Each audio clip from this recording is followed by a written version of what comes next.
नमस्कार। चिंतन मनन की इस श्रृंखला में प्रस्तुत है आज का चिंतन। क्या दें? जो निर्धन है वे कहते हैं हमारे पास देने को क्या है। जिनके पास धन है वे उसे अपनी शेखी शान के कामों में खर्च करके दान का संतोष कर लेते हैं। यथार्थ में देने योग्य सबसे उत्तम वस्तु है ज्ञान। मनुष्यों को इसी वस्तु की आवश्यकता है। ज्ञान के अभाव में सारा संसार नारकीय यातनाओं में झुलस रहा है। संपत्ति और बुद्धि इस युग में मनुष्यों के खून की कमाई है, पर इससे लाभ कुछ नहीं हुआ।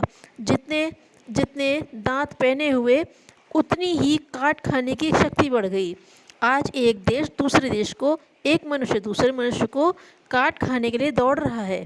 इसलिए संपत्ति और बुद्धि का दान करने से काम न चलेगा।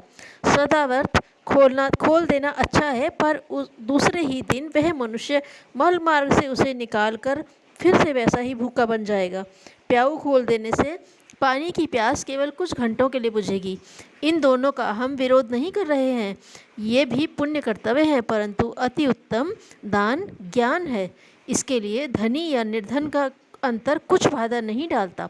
यदि हम दूसरों को सद्विचारों को बताएं, उनको जीवन का वास्तविक तत्व सिखलाएं, कुछ कांचन की निस्सारता उनके सामने खोल कर रखें और समझाएं कि प्रेम एवं सेवा ही जीवन का सार है, तो इससे संसार का बड़ा उपकार हो सकता है।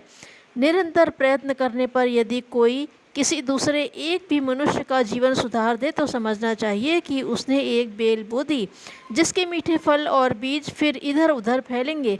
संसार में सद्ज्ञान का प्रसार हुए बिना कलह, पाप, दुराचार, हत्या, चोरी, अशांति आदि का अंत नहीं हो सकता। चाहे कितने ही भौतिक प्रयत्न किए जाएं, जब तक मनुष्य के मन में शैतान बैठा रहेगा तब तक अन्य प्रकार के दान उसका कुछ भी भला न कर सकेंगे। इसलिए कोई विवेकशील महानुभाव यदि ऐसा दान करते हैं जिससे संसार की सच्ची सेवा हो, दूसरों का सच्चा उपकार हो और उसके बदले में उसे सच्ची आत्म शांति मिले, तो अब तक के समस्त तत्वज्ञानों के इस वचन को हम उद्घोषित करते हैं, ज्ञान दान दीजिए, संसार में सद्ज्ञान का प्रचार कीजिए। इस दान का इतना फल तो निश्चित है कि उसका अगला जन्म मनुष्य योनि में और किसी विद्वान परिवार में ही होता है, क्योंकि ज्ञान के दान का फल ज्ञान ही है और मनुष्य योनि के अतिरिक्त अन्य कोई ज्ञान योनि नहीं है। इसीलिए ज्ञान दान करने वाला कदाचित नीच योनि में जन्म नहीं लेता। धन्यवाद।